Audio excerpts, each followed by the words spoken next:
Hello and thanks for staying with us. Welcome to Political Platform on REPA FM and African Independent Television, AIT. My name is Amechi Anapu. Our profuse apologies for starting behind the schedule. It was due to some circumstances which, by the grace of God, we have surmounted. And on today's edition, we shall be talking about the fuel subsidy debate.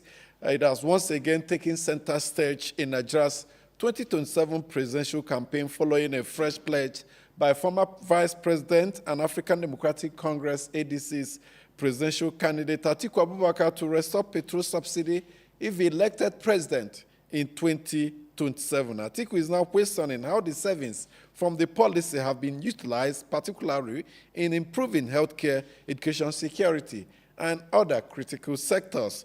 The pledge represents a significant shift from Atiku's position during the 2023 presidential campaign, when he had indicated support for removing the subsidy. Atiku's proposal raises fundamental questions. Is restoring fuel subsidy a solution to the hardship faced by Nigerians, or is it a mere political response to public frustration? Recall that in 2022, just before the 2023 presidential election, Atiku's pledged to remove fuel subsidy within the first 100 days if he was elected. And we shall be sharing the video with you very soon.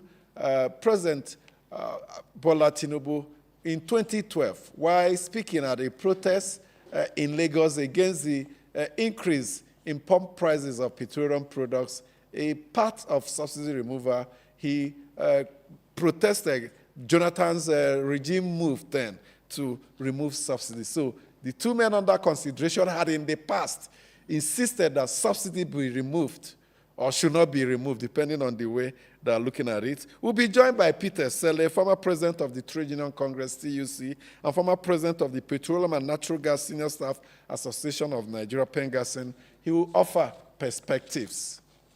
Before then, we'll consider the release of names of members of the APC Presidential Campaign Council last weekend. Of course, the president is cheering with so many other names, over 100 listed. Controversy has trailed the list, with opposition members questioning the inclusion of certain names. We'll provide perspectives. And we'll also be weighing in on the discovery of the National Brands Development and Made in Nigeria Special Project Office, described by authorities as a fake government agency, yet another fake agency. It has raised fresh concerns over accountability and oversight within Nigeria's public service.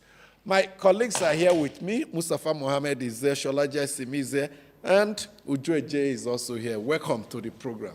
Thank you. Good morning. Good morning to our viewers and listeners. I will start with yet another fake agency. They said it's a fake agency after the first one. The dust has not even died down. But the man at the center has come out to really display appointment letter signed by the secretary to the government of the Federation, the SGF. He says, he gave me this appointment, and this is a special project under his office. So where is the fake in that? That's the big question. I think that a whole lot of things have been going on, and it's a good thing, you know, that they are all coming at a whole lot of underhand dealings, things that are not right. And then we're talking of investor confidence in the country, and all of these kind of things have been going on. And, you know, I had always said that they are collaborators, you know, within the system. The high-ranking ones in the system should be fished out, because that is the only way we will know exactly what has been happening. All this cover-up, attempts to cover up, well, they would always do that, but we have to, you know, stand our ground as a nation and say no more this kind of things. That were suspended, are they not high-ranking? No, they're high-ranking. I had said it before, yes, you know, when the first case came out. So it's a good thing right now that at least some persons are getting suspended, but again, they have not been convicted, or, you know, in any way, investigations are on. I think that it is a good thing that this is happening, and the decisive step by the president immediately is good. So now we get to the root of a lot of the rots in our system, okay, that is making investor confidence, you know, not to be there, that is making them to, always move back and making companies to fold and leave Nigeria, a whole lot. So it is good that it's happening. Shola. The first thing is this, in my view. The Office of the Secretary to the Government of the Federation has lots of questions to answer. In the first episode involving Adeyemi Matthew, he seemingly got out unscathed. I'm talking about Senator George Akume. But this time around, like you have emphasized, Mr. George Nwabweze, calls himself Honorable Prince, has put out a letter there saying, I got this appointment with, signed this letter signed by Senator George Akume. So the blame has shifted to the SGF's side now. For him to explain, we know he's the president's right-hand man.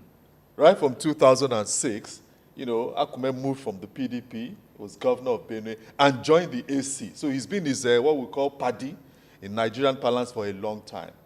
But how long can you allow other people to carry the can? These three, see, no matter how strong a permanent secretary is, in the current dispensation, only few of them stand up to either a minister or someone at the level of the SGF. That's why these three now are seemingly, I'm using the word seemingly very carefully, the sacrificial lambs. One of them is the current permanent secretary in the defense ministry. I can't pronounce his son name now. The others are in other places. Probably they were in the office of the SGF way back before they were posted to other places, because there are 6 offices of permanent secretaries under the office of the SGF handling different things. So the president needs to also ask questions. Mr. Akume needs to speak up. His signature is the one seen on the appointment letter. That they have is not told Akume. us that it's fake, that he didn't sign it. So if anybody is to be suspended, like you said, it's not to look for some people to use as scapegoat. Why don't you, just like with that issue of the fake first agency, a lot of people believe that the government was rigmaroling, trying to protect some big men and looking for who they will heap the blame on. It appears that is what is going on now. If anybody is to be suspended, is it not the Secretary to the Government of the Federation that should be suspended? The thing is this, the other time, I spoke here and I said openly, and with all due courtesy then, that Mrs. Didi Wilson-Jack, that she ought to just go and sit somewhere. Incidentally, she has left the public service now. Retirement caught up with her. Probably if it was another thing, with due respect to President Tinubu, we might say, I extend tenure. But now, the woman, just go. This scandal that you are living and ending your service with. But Mr. Akume is a politician. So political power is what is at play now. So we in the media have a role to play. The same way we got out Adeyemi from hiding to talk to Nigerians. Now he's facing his trial. The same way we need to get George, what's his name? George Nwabweze now. Let him talk to the media. And he's saying, I have a letter. Okay. Because, see, just on Saturday, I was even watching television, and I saw somebody, a state coordinator of this same office in Taraba, addressing a big event. The Minister of Youth was there. Yes. So if this office is a fake office, having 36 state coordinators, directors, and all Mustafa Mohammed. I love that laugh you ended with, Shala. You have to look back. According to a report, this fake agency has been in existence since 2015. And you are talking about well over 10 years. Perhaps it has gotten a lot of budgetary provisions. Not to our knowledge yet. But they're operating with funds. We have to find out. They're sourcing the operational funds. Exactly. And then perhaps these permanent secretaries that were suspended may not have been there to have processed these things 10, 15 years ago. So the biggest question is, if the government is suspending public service officials like the permanent secretary, then the secretary to the government of the Federation, George Akume, should not be spared too. I commend Dr. Aliu Ahmed, the ICPC chairman, for a job well done. For sniffing out yet another so-called fake yes, but I think the ICPC chairman should continue with the investigation of all the agencies to find out which other fake agency, fake DGs that have been present. And we need to know how much money were allocated, how much money did they spend since the formation in 2015. And of course, if you are given an appointment through the office of the Secretary of the Government of the Federation, which is the clearinghouse for appointments into federal institutions. Exactly. As even though the president said the man should be arrested, but the appointment letter is still genuine coming from the Secretary to the Government of the Federation, except if the FGF will also deny. Yes, that the signature is fake. Then that the signature is fake. And they had office within the office of the FGF. Who allocated the, do they also have a website? Have they been dealing with the Central Bank of Nigeria? Do they have an account there? If the Accountant General and the Auditor General of the Federation, are they aware of the existence? Have they had any dealings? I think so many heads should roll on this matter. Well, it's just unfortunate. Well, heads cannot roll immediately. There has to be investigation. And three heads are already rolling. But they have not rolled. Suspension is not sack. So it's a process. Of course, that's what I'm saying. I said not immediately, but you know, and Mustafa has made some very concrete points. We have to know to what extent this agency has operated, what has gone into it, whether from the FG and or from other bodies, like Shola said. Far away in Taraba, even the Minister of Youth Affairs, was a guest of the program from the office, 36 states of the Federation. I mean, it's just like, God, we will never descend into being a banana republic in this country. Okay. Because they do these things as if Nigerians are idiots, as if Nigerians are fools who do not have any sense to comprehend what is going on. But thank God that these things are coming out. More should come out, and they should make it as transparent as possible. And I hope that this is not intended to kill the first one, because we still have not had from Adeyemi, and we need to hear from him. Issues now. We need to and hear let's from start him. with you. The issue of the APC Presidential Campaign Council. There are some issues people have. In fact, you must give it to the APC. They were quick. Others are still crossing their T's and trying to dot their I's. Why would they not be quick? They have all that it takes. Perhaps they have the most stable party, as it were. They got a party in power, so they enjoy and all they have all that trappings. It is. Why the others are struggling with some court people cases. have said there are those with corruption allegation against them. The FIRS boss, who is the chief tax collector, is also involved with collecting money, donations for the APC and all that. These are optics people say don't tally well. You see, on a serious note now, I do not know what the intentions of the APC as a political party that wants to serve the nation is. But APC has always had appointments of people who have luggages, who have baggages. And it does not really augur well for the image of the party. Even in other appointments, you see people who have questionable issues, trailing them, they are being appointed, and then nothing happens at the long run. I understand that the minister who was Beta Edu is also part of it. Now we do not understand what has happened with her case. Nobody has come to tell us, oh, was she investigated? Was she found guilty? We all know that she was hurriedly removed as a minister, and that was it. Now you have other people who also have very questionable issues trailing them.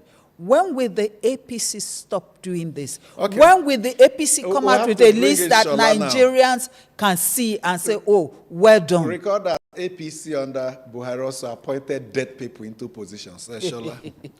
The APC has the right to constitute its presidential campaign council and fill it up with whosoever it thinks should be part of it. If there are allegations, the APC believes that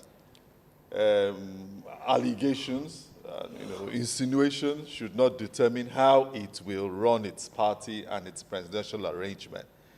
That issues of morality should not be what will determine the membership of the presidential council. All is fair in politics. That's what the leader of the party, the national leader, the president, has said. So if there are persons there who hold political office, they also have party cards.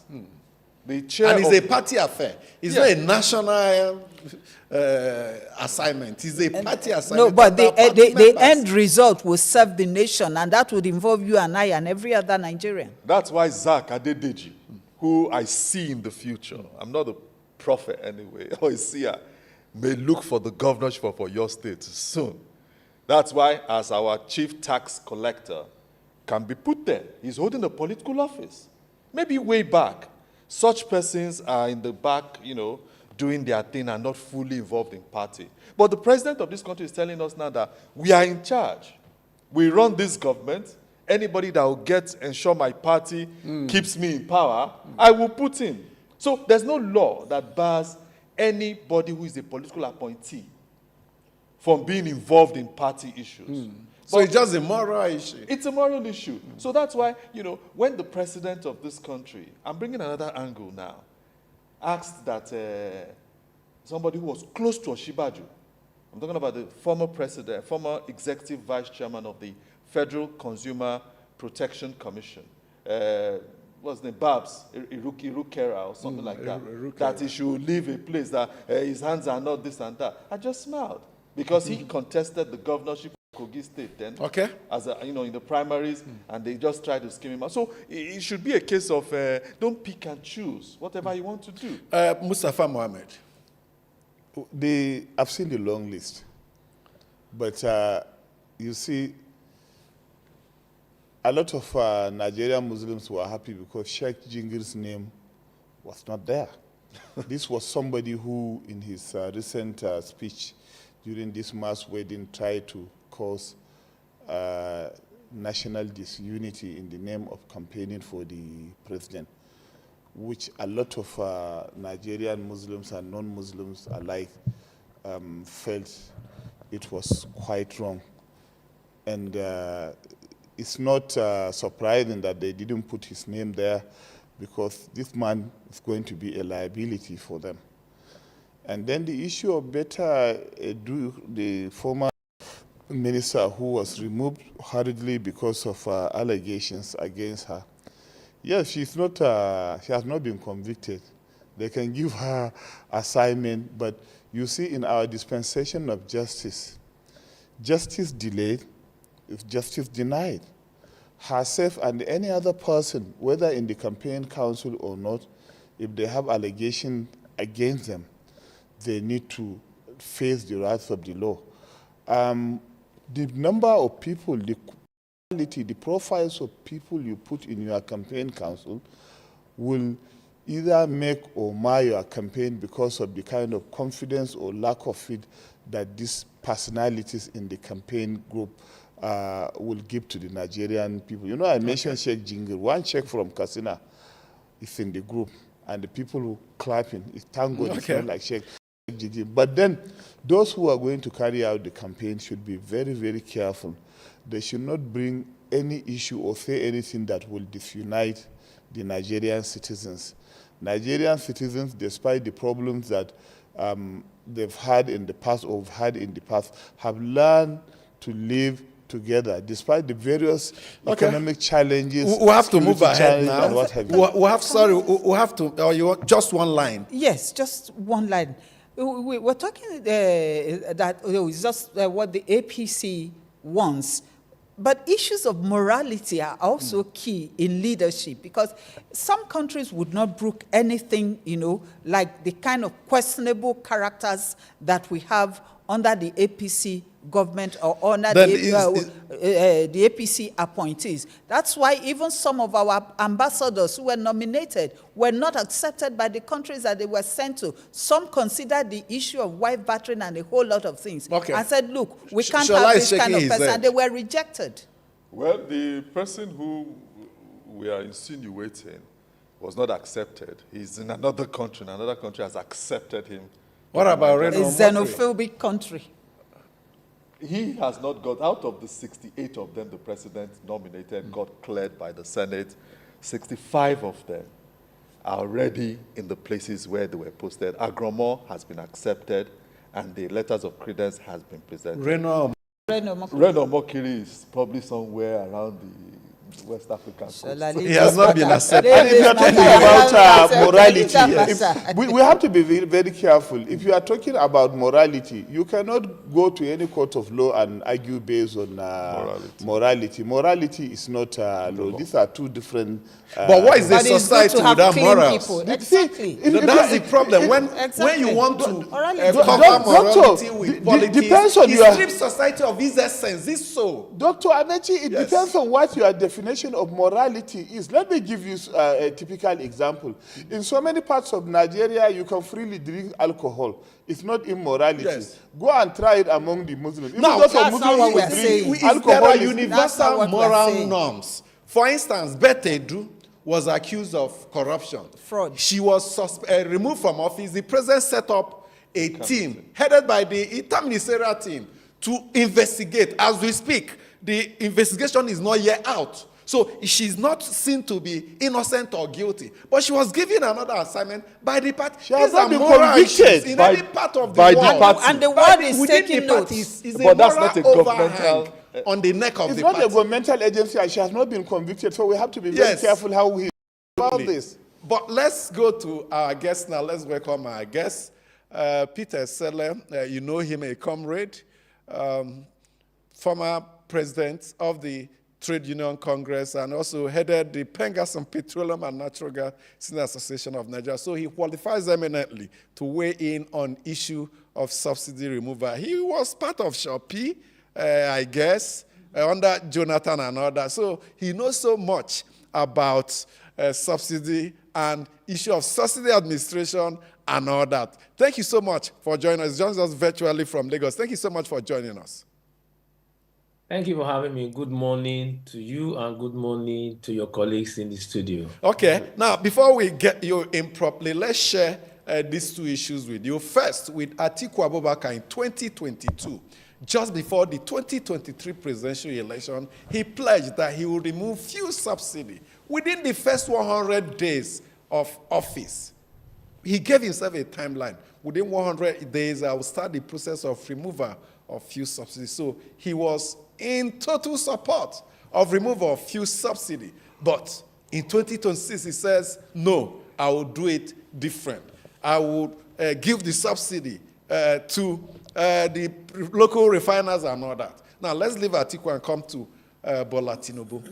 In 2012, during a protest in Lagos against a partial removal of subsidy by the Jonathan administration, Bola Tinubu did not just only support the protest, he was part of it, and he spoke against removal of fuel subsidy, only to come in as a president in 2023, and he removed subsidy. Now, we have From day one. two senior citizens. One was against this policy, and the other is now saying, I'm not against it, and the other protested against it, and now this one is for it. But let's take a listen. Let's take you back to 2012 incident in Lagos.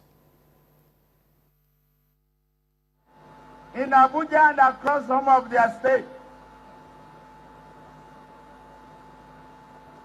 You know what they say to us when they remove subsidy and we say no. Hunger is increasing, they say, so what? Unemployment is a cause, they say, yes, we know. Why are the people hungry is that let them face death.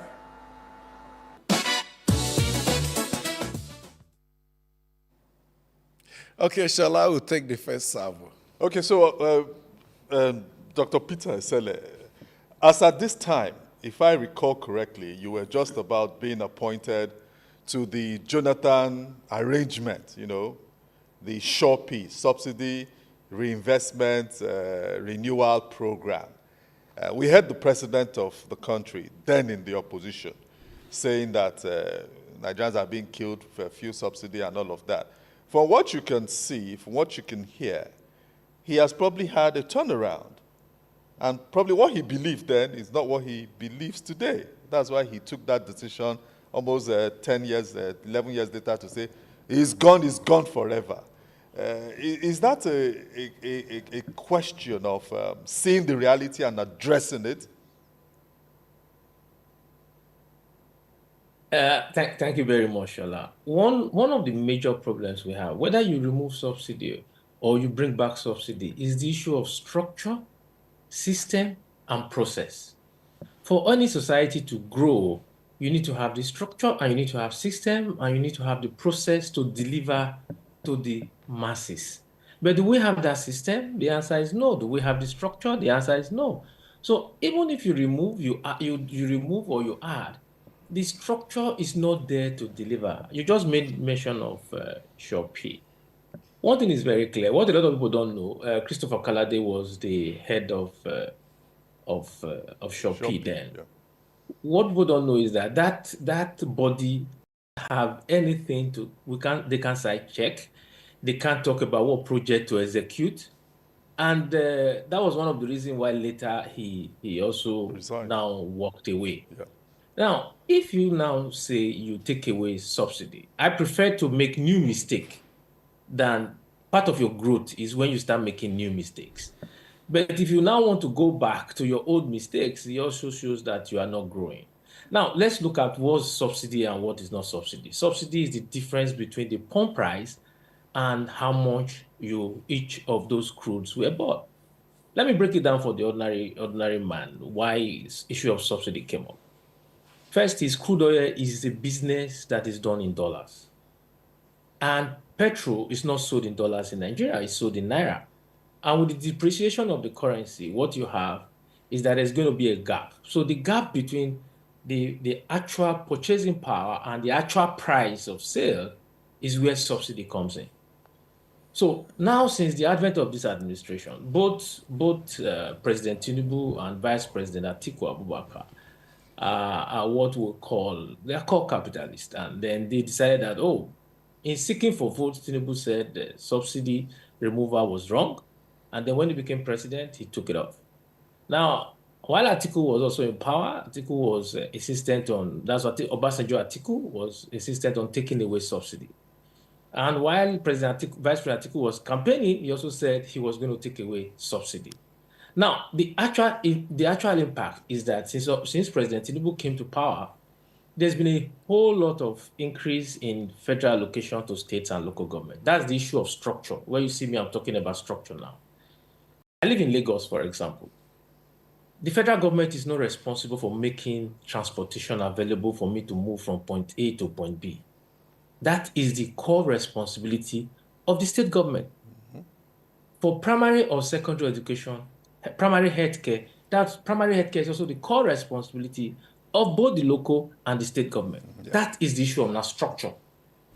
So once the structure of getting these funds that has been allocated to these states, governors, are not being properly utilized, it doesn't matter whether you add. I've been on both sides. Mm-hmm. Subsidy has been removed, and I've seen that the structure is not working.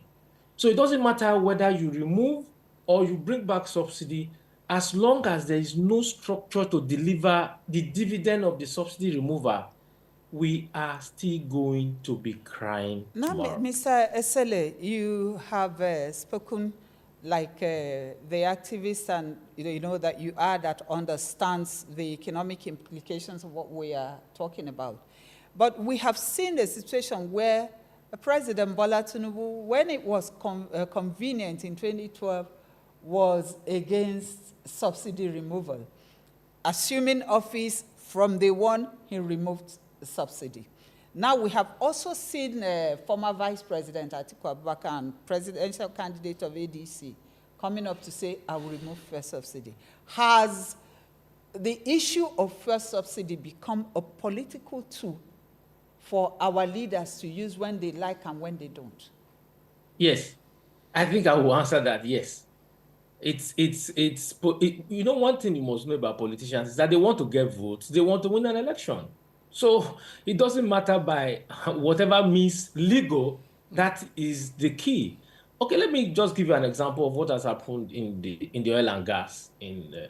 I think prior to 2023, the investment in that sector was about $2 billion. So from 2023 to now, the investment in that sector is heading towards $20 billion. And what is responsible for that is actually because of the liberalization that is at play. And I will tell you now, even if Vice President Atiku wins the election, if he wins the election tomorrow, he will not also be able to, you see, sometimes, I don't want to talk about the political side of all of this.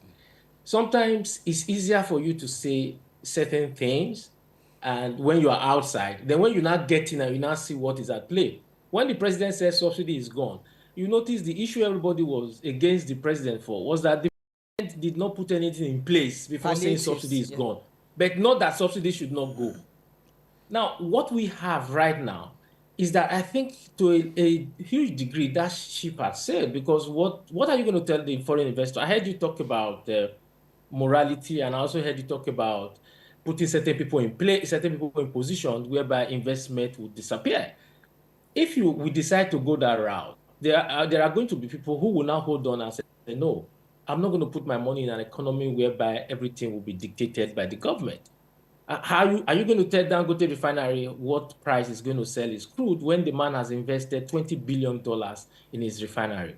So what we should be thinking about... No, what Atiku is saying is that he will give local refiners crude at preferential prices and monitor how they will distribute. That's the proposal he has put on the table. Yes, Dr. Anekwe, President Obasanjo was giving NNPC, a local refiner. NNPC is a local refiner, 400,000 barrels a day.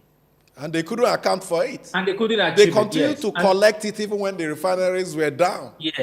Yes. Because one of the things that we have to be careful and mindful of is that you don't drop... you make sure that when there is, I'm trying to look for the right words to use without sounding insulting. One of the things we must be careful is how we ensure that human factors are taken out. That's take it out, because I know what happened to those 400,000 barrels every day that NNPC was getting, and President Obasanjo himself was also not ready to want to take away the subsidy. But when he saw what was happening, the huge the huge corrupt practices that was going on around it. And that was why the man said, okay, fine, let's just now do everything according to international prices. And then you now had President Yar'Adua. President Yar'Adua was the only one that reduced pump price. So one thing you are trying to do is how do we make sure, what we should be concerning ourselves about is how do we make sure that Nigerians enjoy the dividend of subsidy removal? Maybe I should have to ask you this, Mr. Esele. Can we say it's because there's a weak economy, lots of poverty, Nigerians don't have much purchasing power, that people have asked and gotten subsidy for a very long time, because they're talking about subsidy in the energy sector, electricity too, you have subsidy. Then you go to other countries like Kuwait, Saudi Arabia, United States, where the fuel pump price are higher than why we buy here, but yet people are buying and not making complaints. Are you talking about weak economy and poverty, lack of purchasing power here? Thank you very much. That is it. All of this noise we are making around subsidy removal is actually the economy. The economy is weak, and the benefit to the ordinary Nigerians. If at the end of the day, 70%, I don't know, but if we are to check ourselves, even those of you in the studio, go check your salaries, and you are going to find out that 70% of your salary, more than, is now being taken away by transportation. So those of you in the studio right now, it's possible you have a car, and if you want to fill your tank, you are looking at between 70 to 100,000 naira. So let's take, for example, if you have a train that can move you from your house. You come out of your house and the train moves you to that headquarters. You park your car because you have choice, you have options. You are not going to come and be crying that fuel is now 2,000 naira per liter. That won't be your business because you have alternative. So why Nigerians are complaining right now, there is really wrong with that when the president says, oh, subsidy has been removed. But our focus should not be what are we delivering to Nigerians. And when I was president of the TUC, president of Pengasen, our emphasis has always been, okay, if you want to take it away, do something about the transport system. So there is no transportation is key here. No matter what we are doing, moving people from one place to another for goods and services, transportation is key. So once we are able to achieve that, and that is the responsibility of the state government. So because that is not in place, what we are doing is that Nigerian governors or those in power are always having what I call fire brigade approach. Subsidy removal has been on since the advent of Olusegun Obasanjo, Jonathan. Maybe talking about the state government, now you see overhead bridges everywhere without even providing buses for people to move around. What's your take? Now, that is it's not if you say you are talking about buses to move people around, how many people can bus move? Even if you say you want, how many buses are you making? Is it those Molue buses that will carry 10 people? Those are not the kind of buses I'm talking about. I'm talking about buses that can move 50 people at a go. Okay, Doctor, now, all of us here are travelers. If you go to UK, for example, you have options. You can go by tube, you can go by taxi, depending upon your purchasing power. So there are choices to make. Now, from Buhari's administration, let's start from Buhari's administration. That subsidy was going to go was finally started from Buhari's administration. Others will be like, okay, we'll take away subsidy and they will take 20%, they will take 30%. But from Buhari's administration, it was clear that subsidy need to go completely. But the President Buhari, was a bit reluctant. But every indices was pointing towards that. So if we are a forward-looking, proactive society, what we should have been doing then was, okay, what are the alternatives for Mr. Ibu or for Mr. Sani or for Jaye to move from point A to point B? We start looking at alternative modes of transportation, various modes of transportation. Now, there are the president now, to get an electric car into the country, you don't need to pay tariff. Then we have to look at gas. Last time they talked about CNG. Nothing is happening around that. And then now you have governors. The latest now is not overhead bridges. The latest now is building airports. Airport, who are you conveying? That's for the elite. Okay. Dr. Esele, let me just pose this. Because I'm not a doctor, please. Oh, okay. I thought you have collected your own PhD. No, I'm not. Okay, good. So you've spoken that. But you are in practice, activism, labor issues, labor union and all that. Okay. So you've admitted to the fact that there's a lot of politics around it, and the politicians will want to use this to curry votes and all of that. Pointedly, I want to ask you, have you looked at the Atiku plan around this energy sector? What are the key positives there? And what are the things you think, no, this one, Alhaji Atiku Abubakar, drop it in the dustbin, it cannot work because of your experience in the industry as a Pengasin president, former? Now, I'm not going to condemn or criticize what Alhaji Atiku Abubakar is bringing to the fore. No, I said you should appraise it.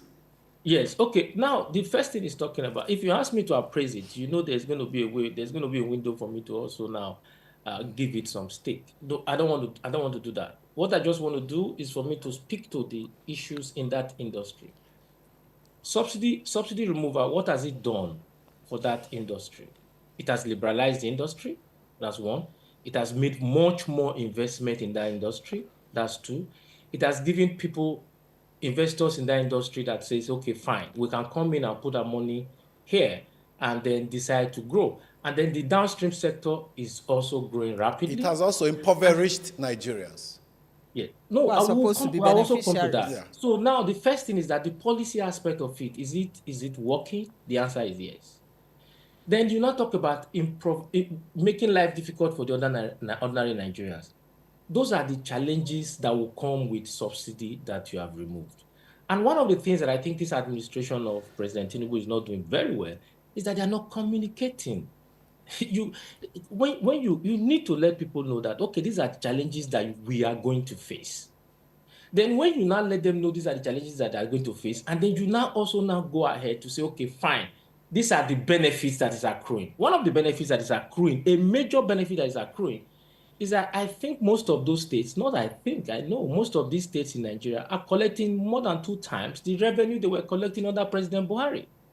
And I know that somebody is going to say, okay, Naira has also lost its value. But we are in Nigeria, Naira is Naira. So what are we now doing with this money? Those are the things we also ask governors. You look at, I listen to your programs a lot, probably when I'm in the car on radio. Nobody's asking questions about what governors are doing with this fund. It's very easy for most times we accuse federal government of XYZ. The macroeconomic stability is the responsibility of the federal government. The microeconomic aspect of our economy is the responsibility of the state and the local government. Okay. Now, let me raise one issue here before Oju will come with the last question. Labour has always said their key position was increase local refining capacity before you think of subsidy. Now, local refining capacity has resurrected and is getting larger.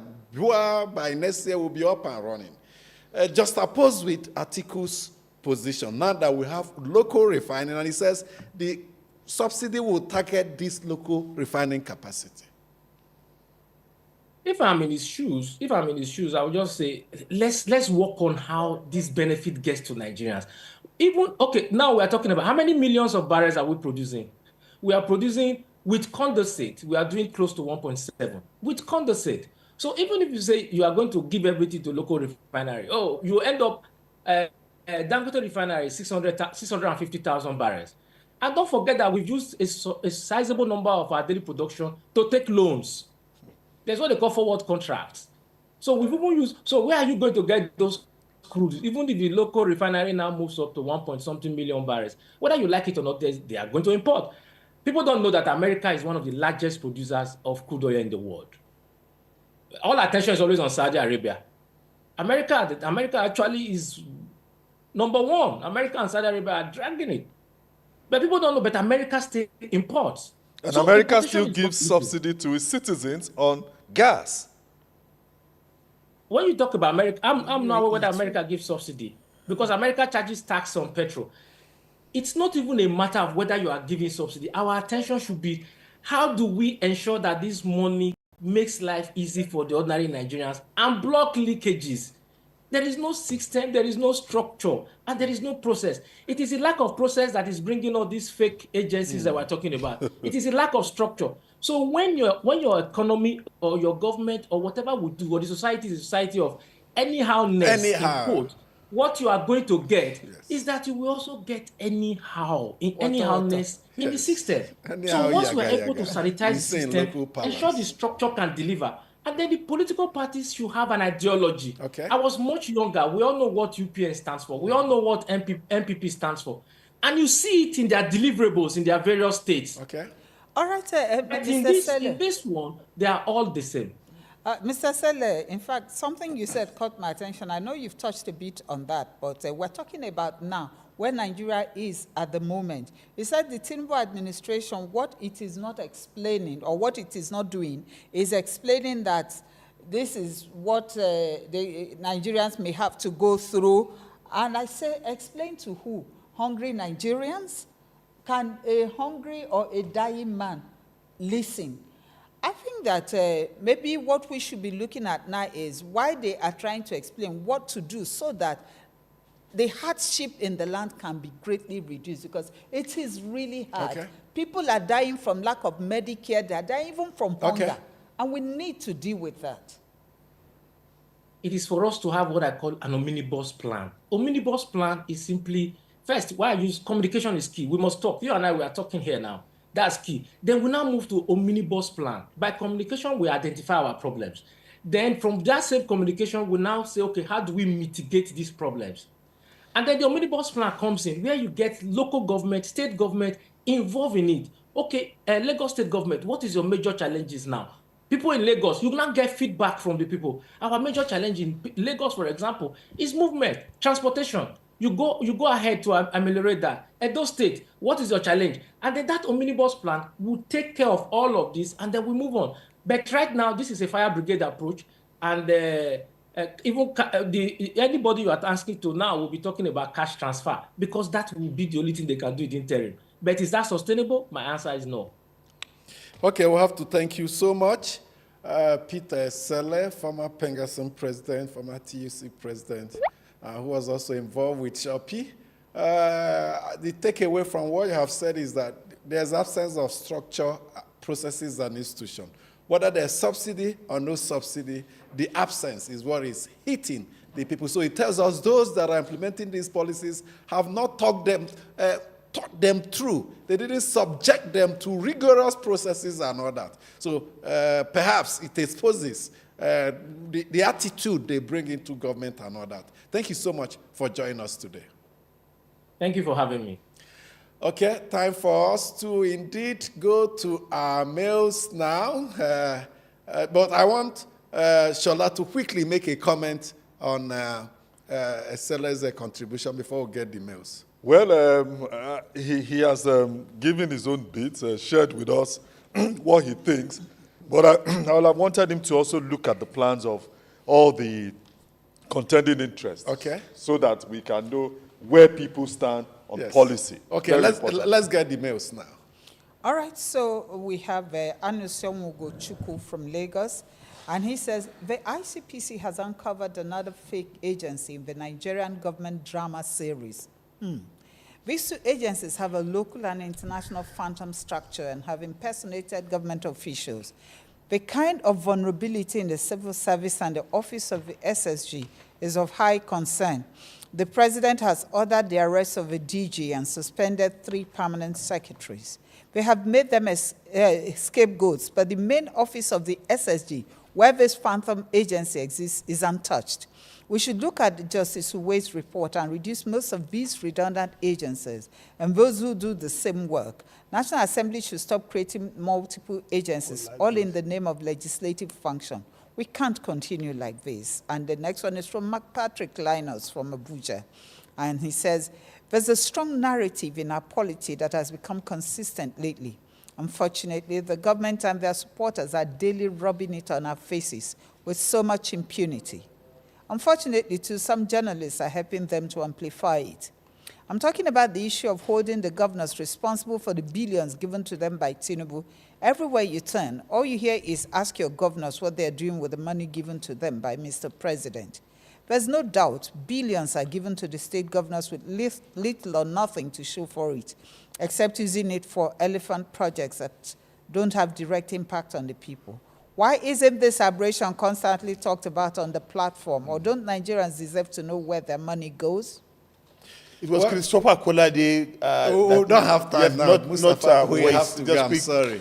Sorry correction. about that. We even have more mails that we couldn't take, but I have to thank you so much for joining us today. When we come back tomorrow, we'll give you your usual dose. On behalf of my colleagues, my name is Amechi Anapwe. Have a good time.